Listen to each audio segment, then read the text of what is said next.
तीरथपुर गांव जंगलों के बीच बसा एक छोटा सा गांव था।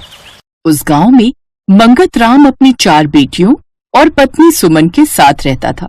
मंगत राम एक दिहाड़ी मजदूर था, जिसे कभी काम मिलता तो कभी नहीं। मंगत राम का पूरा परिवार बहुत ही गरीबी में अपना जीवन यापन कर रहा था, लेकिन वो सभी माँ दुर्गा के बहुत बड़े भक्त थे। माँ दुर्गा की आराधना किए बिना उनके दिन की शुरुआत ही नहीं होती थी। हे माँ दुर्गा, तेरा बहुत बहुत धन्यवाद जो आज मुझे काम मिला। इसी तरह मन ही मन वो माँ दुर्गा को धन्यवाद दिए जा रहा था। कुछ देर बाद वो राजू की दुकान पर पहुंचा। राजू भाई, थोड़ी दाल और चावल तोल देना।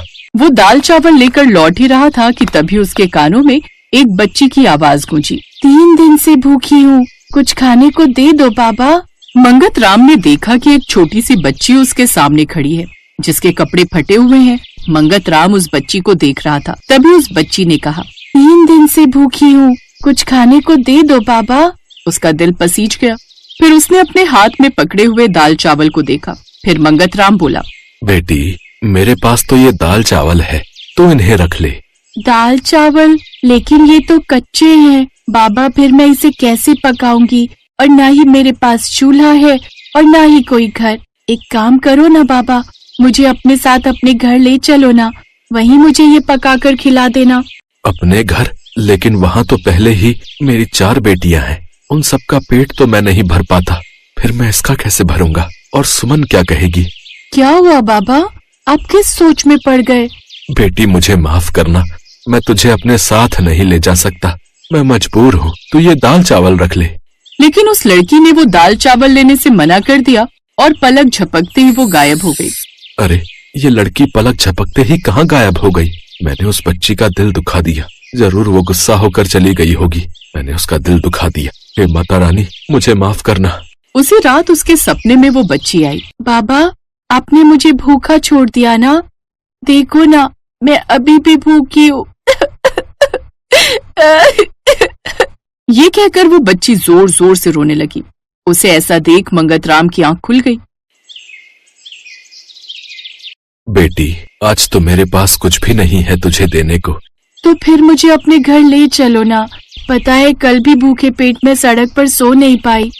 ये सुनकर मंगत राम की आंखों में आंसू आ गए, लेकिन वो मजबूर था।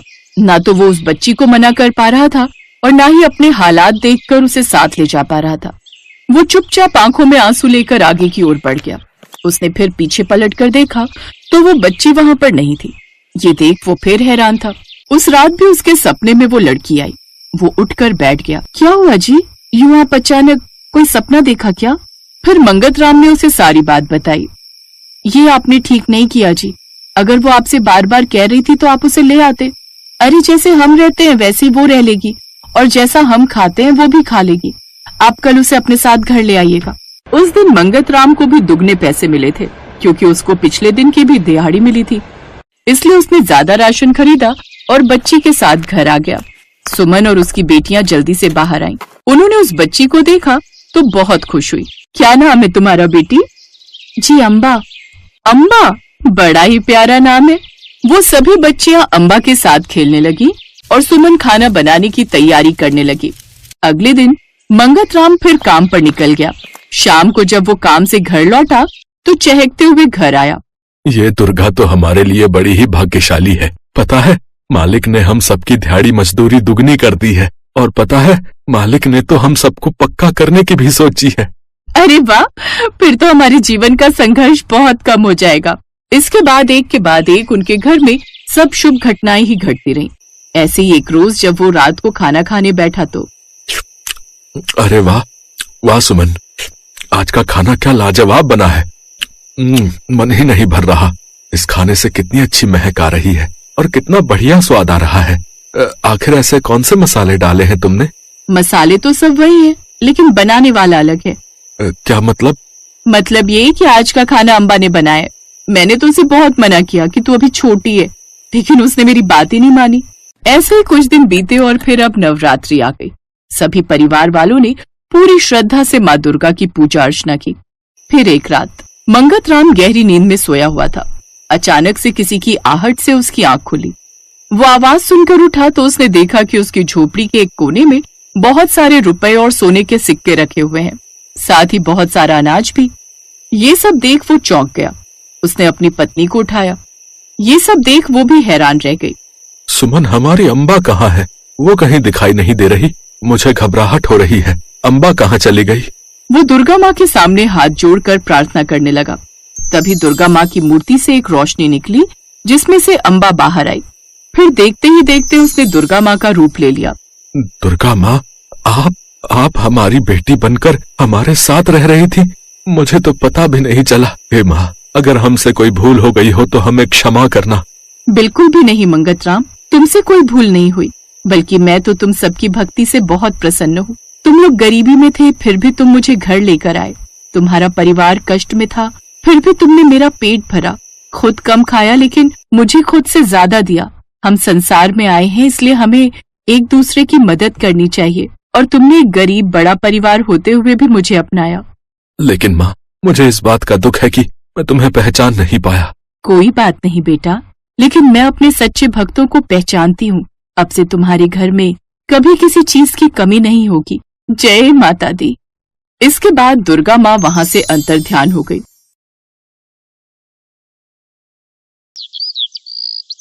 श्याम नाम का एक गरीब मजदूर था। वो रोजाना की मजदूरी करके जो कमाता, उन्हीं पैसों से घर खर्च चलता।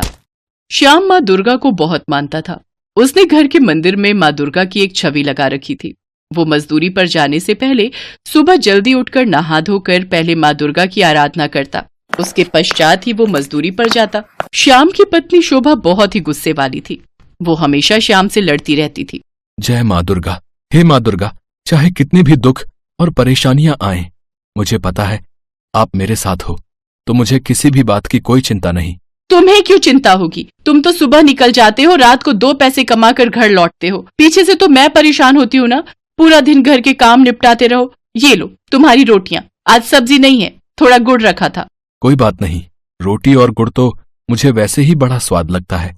अच्छा, अब गुस्सा मत कर। गुस्सा करना सेहत के लिए अच्छा नहीं होता। अपनी सारी परेशानियां माँ दुर्गा को सौंप दे। देखना, वो पल भर में सारे दुख दूर कर देती हैं। अभी तक तो कोई दुख दूर नहीं किया। कल भी गरीबी में जी रहे थे, आज भी गरीबी में जी रहे हैं। पता नहीं तुम्हारा विश्वास क्यों उन पर बना रहता है। मुझे तो बिल्कुल भी विश्वास नहीं होता। मैं तो बस तुम्हारे कहने पर थोड़ी बहुत पूजा पाठ कर लेती हूँ, नहीं तो मेरा तो मन ही उठ गया इस पूजा पाठ से। एक तो पहले ही गरीबी से परेशान है, ऊपर से तुम जानते हो हमारी शादी को 8 साल पूरे हो जाएंगे, पर अभी तक हमें संतान सुख भी प्राप्त नहीं हुआ। मुझे तो लगता है सारी परेशानियां हमारे ही जीवन में लिखी है। शोभा, आज तुम्हें भगवान पर विश्वास नहीं हो रहा है, पर देखना, एक दिन तुम खुद माँ दुर्गा की शक्ति को जान जाओगी। शोभा, भगवान के घर देर है पर अंधेर नहीं। अच्छा, मैं काम पर जा रहा हूँ। श्याम काम पर चला जाता है, पर धीरे धीरे शाम को मजदूरी का काम मिलना कम हो गया। घर में बहुत परेशानियां आ गई। फिर एक शाम जब श्याम घर आया तो शोभा से बोला, शोभा, यहाँ तो मुझे कोई भी काम नहीं मिल रहा था। बड़ी मुश्किल से सूरज के साथ दूसरे गांव में 10-15 दिन के लिए काम मिला है। अब मैं यही सोच रहा हूँ कि चला ही जाता हूँ। थोड़े पैसे आ जाएंगे तो घर की हालत में सुधार हो जाएगा, पर तुम अकेली रह पाओगी? अरे कोई बात नहीं, अकेले रहने में क्या ही परेशानी है। काम भी तो करना है ना। पैसे नहीं कमाओगे तो घर कैसे चलेगा। तुम मेरी चिंता मत करो, तुम आराम से जाओ। अच्छा तुम बैठो, मैं तुम्हारे लिए कुछ खाने का बना लेती हूँ। शोभा रसोई में खाना बनाने लगी। अचानक जमीन पर गिरे पानी पर उसका पैर फिसल गया और वो बहुत तेज गिर गई। शोभा दर्द से चिल्ला उठी। हे दुर्गा मैया, ये क्या हो गया? श्याम शोभा को बिस्तर पर लिटा देता है और पड़ोस में रहने वाले वैद्य जी को बुलाकर लाता है। श्याम बेटा, शोभा के पैर का मांस फट गया है, जिसको ठीक होने में कम से कम 1 महीना लगेगा। अब सब कुछ कैसे होगा दुर्गा मैया? शोभा तो चल फिर भी नहीं सकती। चिंता मत करो, मैं ठीक हूँ। तुम काम पर चले जाओ, नहीं तो बहुत परेशानी हो जाएगी। तुम्हें इस हालत में अकेला छोड़कर मैं कैसे चला जाऊं? मुझे तुम्हारी चिंता होती रहेगी। मैं सूरज को मना कर देता हूँ। नहीं नहीं, सूरज भैया को मना मत करना। बड़ी मुश्किल से वैसे ही तुमको ये काम मिला है। अगर तुम नहीं गए तो तुम जानते हो अगले कुछ दिनों तक मजदूरी के बिना गुजारा करना बहुत मुश्किल हो जाएगा।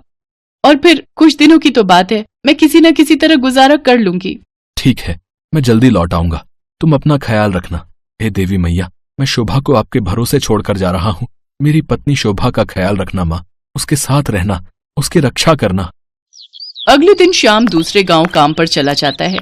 उसके जाने के कुछ देर बाद एक लड़की शोभा के पास आती है। शोभा बिस्तर पर लेटी हुई थी। वो बड़ी मुश्किल से उठकर दरवाजा खोलती है। कौन हो तुम? किससे मिलना है? मेरा नाम भवानी है। श्याम भैया ने मुझे आपकी सेवा करने के लिए भेजा है। वो सूरज भैया है ना, मैं उनकी साली हूँ। कल ही गांव से आई थी। सूरज भैया ने दीदी को बोला कि मैं आपकी सेवा के लिए आ जाऊं। श्याम भैया ने कहा है कि जब तक वो लौट कर नहीं आते तब तक मैं आपकी सेवा करूंगी। अच्छा, तुम्हें भेजा है। कितना ख्याल रखते हैं ये मेरा। अब आप चिंता मत करो, आप बस आराम करो। अब से घर के सारे काम और आपकी देखभाल मैं करूंगी। आपके पैर में चोट लगी है ना, मुझे श्याम भैया ने सब बता दिया। अब आप आराम से बैठो, मैं आपके लिए गरम गरम खाना बना कर लाती हूँ।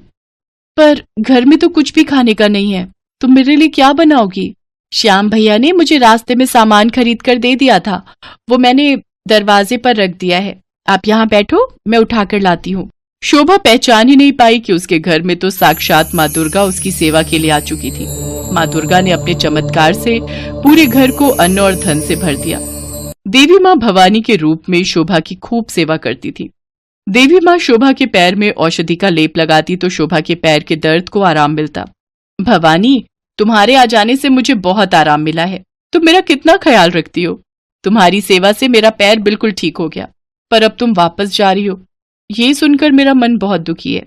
कुछ दिन और ठहर जाती। अब मुझे जाना ही होगा। आपका पैर ठीक हो गया, श्याम भैया भी कल आ जाएंगे और मुझे भी यहाँ रुके हुए बहुत दिन हो गए। अब मुझे वापस लौटना होगा। जाते जाते मैं आपको कुछ देना चाहती हूँ। ये लो, ये नारियल। नारियल? ये किस लिए भवानी? ये नारियल इसे तोड़कर आप खा लेना। देखना अगले 9 माह के बाद आपके घर में एक बहुत ही सुंदर प्यारा बालक जन्म लेगा। सचमुच तुम कितनी अच्छी हो भवानी। ऐसा लगता है कि तुम्हें हमारी सारी दुख तकलीफ पता है। मैं इस नारियल को जरूर खाऊंगी। इसके बाद भवानी वहां से लौट गई। तभी श्याम और सूरज आ गए। शोभा ने श्याम से भवानी के बारे में बात की तो वो हैरान रह गया। सूरज की तो कोई साली थी ही नहीं। श्याम को भी कुछ समझ नहीं आ रहा था। मैंने तो किसी को नहीं भेजा। शोभा, तुम्हारा पैर तो बिल्कुल ठीक हो गया। वैद्य जी ने तो कहा था कि काफी समय लगेगा। भवानी ने मेरे पैर की मालिश की, मरहम लगाया, जिससे मेरे पैर का दर्द बिल्कुल ठीक हो गया।